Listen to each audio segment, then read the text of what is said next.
नमस्कार साधकों, स्वागत है आपका हठ योग में। आज का विषय है परमात्मा स्वरूप और मोक्ष यानी कि कैवल्य पद की प्राप्ति। विवेक चूड़ामणि में आदि शंकराचार्य जी ने बताया है आत्मनिरूपणम, जिससे आत्मस्वरूपी स्थिति हो जाती है।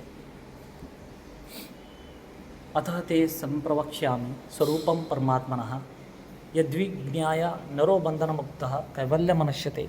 अर्थात अब मैं तुझे परमात्मा का स्वरूप बताता हूँ, जिसे जानकर मनुष्य बंधन से छूटकर कैवल्य पद यानी कि मोक्ष मुक्ति पद को प्राप्त करता है। देखिए यहाँ पर आदि शंकराचार्य जी विवेक चूड़ामणि में बता रहे हैं, अस्ति कश्चित् स्वयं नित्यमहन् प्रत्यलंबन औस्त्यत्रयक्षाक्षी संपक्ष कोशवीक्षलनम।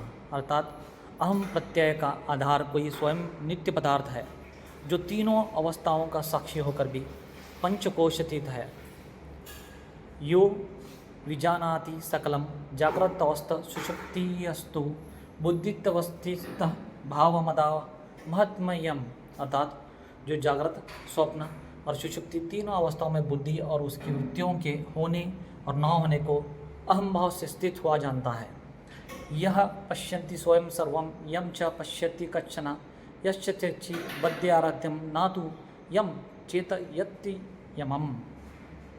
जो स्वयं सबको देखता है किंतु जिसको कोई नहीं देख सकता, जो बुद्धि आदि को प्रकाशित करता है किंतु जिसे बुद्धि आदि प्रकाशित नहीं कर सकते। येन विश्वमिदं व्याप्तम येन व्याप्नोति किंचन आभारूपमिदं सर्वं यम भान्तमनुभत्यक्षम। जिसने संपूर्ण विश्व को व्याप्त किया हुआ है किंतु जिसे कोई व्याप्त नहीं कर सकता, तथा जिसके भासने पर यहाँ आभास रूप सारा जगत भासित हो रहा है। यस्य सन्निधि मात्रेण देहेन्द्रियं नेद्य विषयेषु शोकेषु वर्तन्ते प्रेरिताः इवाः।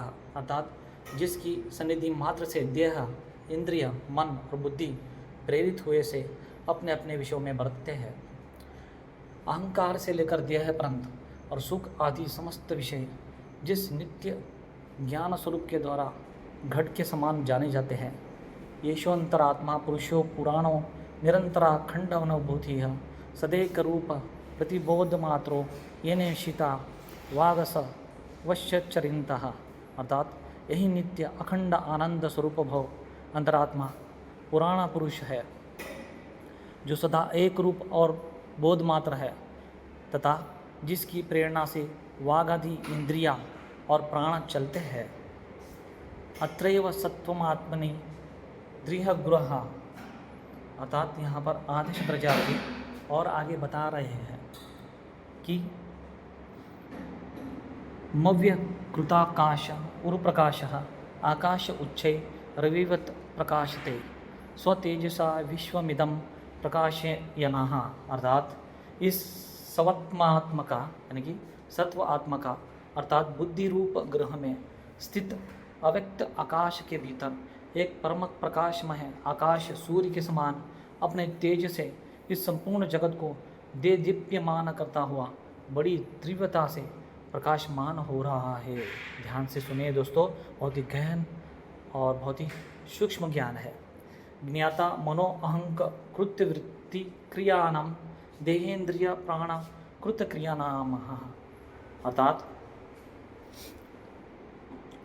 वह मन और अहंकार रूप विकारों का तथा देह यानी कि शरीर, इंद्रिय और प्राणों की क्रियाओं का ज्ञाता है, यानी कि इन सबको जानने वाला है, तथा तपाए हुए लोह पिंड के समान उनका अनुवर्तन करता हुआ भी ना कुछ चेष्टा करता है और ना विकार को ही प्राप्त होता है। तो देखिए, वहाँ कुछ नहीं करता है, वहाँ चेष्टा नहीं करता है, वहाँ विकार को प्राप्त नहीं होता है। न जायते नो भ्रियते न वर्धते न क्षीयते नो विकरोति नित्यः। कितना यहाँ पर गहन ज्ञान बताया गया है परमात्मा स्वरूप और कैवल्य पद यानी कि मोक्ष की प्राप्ति का। ध्यान से सुने, समझे। नहीं समझा हो तो कमेंट्स में मुझे पूछे। विलीय मनोअपि वपुष्यमुष्मिना न लीयते कुंभः इवांबरम सोमयाः। यानी कि स्वयं वह ना जन्मता है न मरता है, न बढ़ता है न घटता है, और ना विकार को प्राप्त होता है और वहाँ नित्य है। और इस शरीर के लीन होने पर भी घट के टूटने पर घटाकाश के समान लीन नहीं होता। देखिए कितना सही यहाँ पर बताया गया है।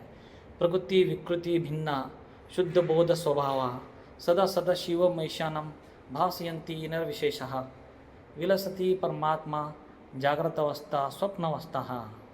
कितना यहाँ पर गहन बात बताई गई है आदि शंकराचार्य के द्वारा। प्रकृति और उसके विकारों से भिन्न शुद्ध ज्ञान स्वरूप वह निर्विशेष परमात्मा, ध्यान समझे, निर्विशेष परमात्मा सत असत सबको प्रकाशित करता हुआ जागृत आदि अवस्थाओं में अहम भाव से स्फुरित होता हुआ बुद्धि के साक्षी रूप से साक्षात विराजमान है।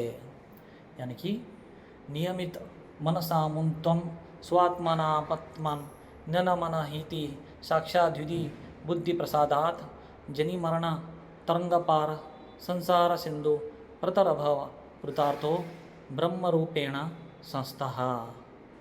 देखिए यह है ज्ञान जिससे कैवल्य पद मोक्ष की प्राप्ति होती है, परमात्मा स्वरूप की प्राप्ति होती है।